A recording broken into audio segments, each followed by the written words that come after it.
The leaf of life plant, Bryophyllum pinnatum, is native to Africa, but can be found everywhere Africans went. Wherever we have been, that plant is there. So it now grows in abundance in many subtropical and tropical areas like Belize, Jamaica, and the entire Caribbean, throughout Central America, and of course, in Africa. Life leaf is a succulent perennial plant that grows anywhere from 3 to 5 feet tall. It has tall, hollow stems, fleshy, dark green, edible leaves that are distinctively scalloped and trimmed in red, almost as though the edges of the leaves were embroidered with red silk thread. It has bell-like pendulous flowers, beautiful flowers. Life leaf is botanically classified as two main Latin names, which refer to the same plant. So the Bryophyllum pinnatum and the Kalanchoe pinnatum. It's also known by various synonyms of both of those names. So that's just to confuse you, but we call it the leaf of life, and you might hear me refer to it as life leaf. This plant has the unique ability to grow from leaf to air without any soil, and is why the Bryophyllum is also known as the air plant. You might have heard of it. Other acquired names, such as miracle leaf and life leaf, are due to the plant's remarkable healing properties, which you will learn later in this video. It is a panacea to indigenous healers and is employed for many different purposes. We use it as a sedative, a wound healer, an anti-inflammatory to alleviate swelling, a painkiller to relieve pain, as a diuretic for flushing out kidney stones or gravel, or just taking the stress off the kidney or cleaning the blood. We use it for healing gastric ulcers and skin disorders. And that's only to name a few. We're going to talk about more of them later on in the video. Several studies have shown that this plant has indeed antibacterial and antiviral, antifungal, detoxing, immune boosting, anti-cancer, and anti-pain properties. Life leaf contains antihistamines that suppress cough and alleviate allergic reactions. It is commonly taken as a tea for all sorts of respiratory conditions, anywhere from asthma, flu, fevers, coughs, to bronchitis. It is used to prevent ulcers. It is used to clean the blood and lower cholesterol, calm the nerves, and flush out the entire urinary tract. All of your organs of elimination are affected by this plant in a beautiful way, especially if you are passing stones, if your body is cleansing itself of gravel and pathogenic matter. You can make juice from the leaves and use it topically to treat headaches, toothaches, earaches, burns, insect bites, and even eye infections. The leaf extract can be applied to areas around the eye after you juice the leaf, but you can also use it as eye drops. In Belize, we eat the leaves because, well, first of all, they're delicious. And as kids, we just grew up eating the leaves of the leaf of life. My Creole families roast the leaves.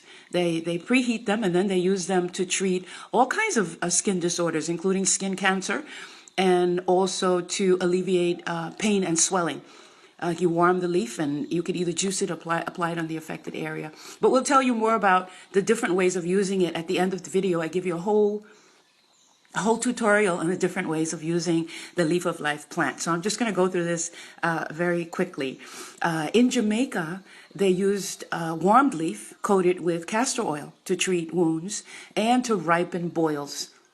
If there was ever a plant to ripen boils, this one is top of the heap. My Garifuna families mix life leaf juice with coconut oil into a liniment And that's the liniment that we use to rub on the forehead to alleviate migraines or headaches. But you can also use it in other parts of your body to alleviate pain. Remember, it's a pain reliever. Everyone agrees that if you are looking to ripen a boil, this is like all cultures across everywhere this plant is. It is known for ripening boils. This is your plant. It is traditionally known as boil medicine. You know what I mean? Those boils you get under your skin, those huge skin eruptions that are really painful. I'll tell you how to prepare the plant to ripen and dissolve a boil. And the application is easy and very uncomplicated. You just heat the leaves over the stove or direct fire. You do not microwave. I don't know how many times I can emphasize that. You never microwave. Anytime a plant calls for heating or warming, please don't ever use the microwave. It's counterproductive. So you heat the leaves over the stove or a direct fire. You can even use a cigarette lighter, actually, as long as you're using fire, and apply topically to any boils.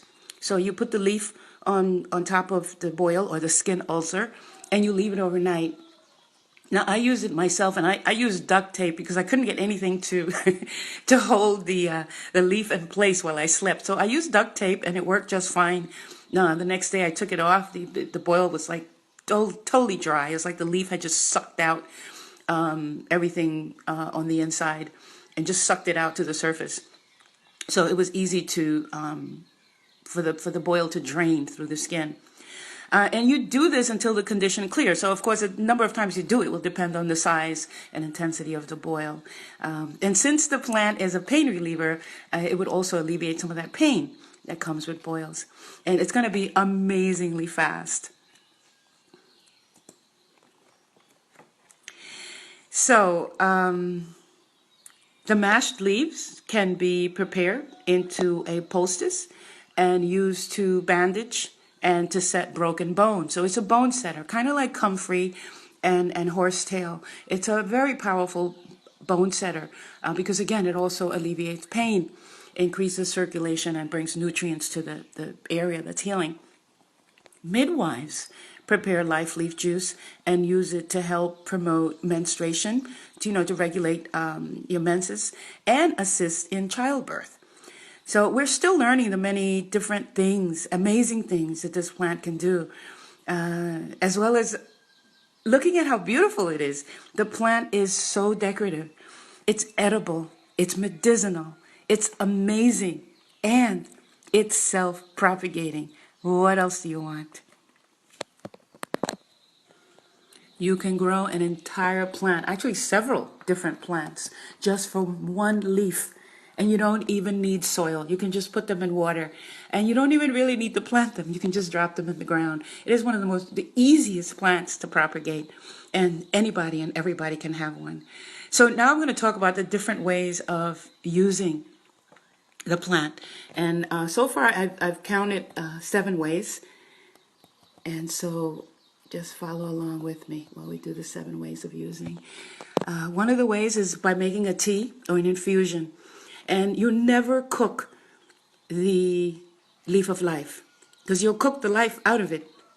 So the way we prepare a tea infusion is by pouring boiling water over the leaves and then allowing it to steep from 5 to 10 minutes. Okay, so you don't boil it. You don't put the leaf in the stove. You take the boiling water and you pour it on top of the leaves. And again, not microwaved.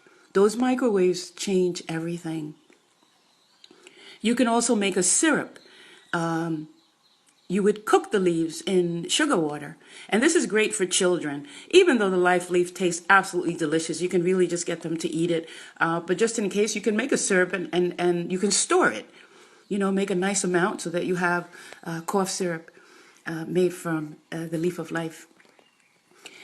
You can eat it as food. Just eat it straight up, just like that. Preferably raw. It has far more nutrients when you consume it raw than when you subject it to heat or aging. So the best thing is to just pick it right off your bush and just eat it right there, or just bring it in the house and put it in your salads. You can juice it. You can juice the leaves, and you can apply the juice or the infusion. You can use the juice and the infusion the same way, but some people prefer the juice because it's right there. It's just, you just squeeze the leaf.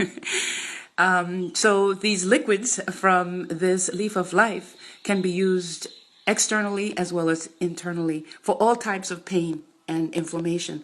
You can apply the juice or the infusion for bacterial, viral, and fungal infections, any kind of skin disorders, but you can also take it if you have bacteria in your stomach or parasitical disturbances or viruses or some type of fungus. You can use the juice or the infusion of this plant.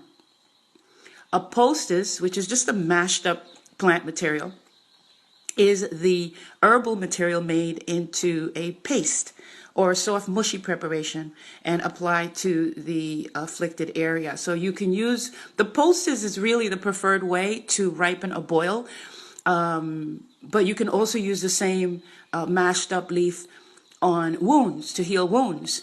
I've also successfully used it on just sore muscles. It seems to cover more skin surface, and I just found like I get more out of the leaf by mashing it up and using it that way. Again, with the juice, you can take the juice and use it for earaches. You can squeeze the leaf and drop a couple of juice drops into the ear and just kind of hold it there, for like 10-15 minutes and do the other ear. It's great for cleaning the ear. The juice of a warmed leaf is what you use for eye drops. So you take the leaf, you warm it, and you squeeze the juice right into your eye. We've done it many times when we're out in the bush and somebody gets pink eye or something in their eye. You just grab a life leaf and squeeze the juice into your eye, and you bat your eyes, and it's all gone.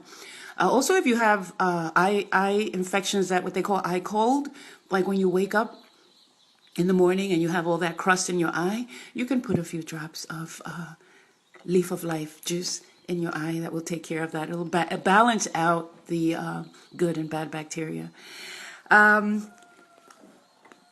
These are I think we've named like 8 different ways of being able to utilize this beautiful plant. And just so you know, you can get Life Leaf out in the market. You can actually buy products made from Life Leaf, but you can also grow it your own. You can grow it on your own. It's such an easy plant to grow. There's really absolutely no excuse because it grows perfectly indoors. It grows perfectly outdoors, and it grows easily. So I hope you've enjoyed our tidbit on the leaf of life, also called life leaf, also called miracle leaf, also called air plant, Colanchea, and all the other scientific names that they made just to confuse you. I hope that this educational tidbit has been helpful. If you want to know more about this plant, please drop me a note in the comment section. Let me know what you think. And also, if you decide to grow this plant, and I hope you do, take a picture of it and send it to me. Let me see what it looks like. Keep me abreast. Okay, until such time, this is Arzu Mountain Spirits coming to you all the way from Toledo, Belize, right here in Punta Gorda during this quarantine time. But nothing is going to stop us from communicating. So let me know what you think. I look forward to hearing from you. And I just want to take this time to say thank you so much for all of the supporters. It looks like the Mountain Spirit Speaks YouTube channel is going to hit 1,000 subscribers just maybe today, in a couple of minutes or in a couple of hours. So we're in the 980 something spot. So maybe you can be helpful in that respect. All we're doing is putting out information about what humans can do to heal, anything to help the human and plant relationship so that we can move forward in harmony and figure out how we can heal from all of these illnesses that we humans are creating.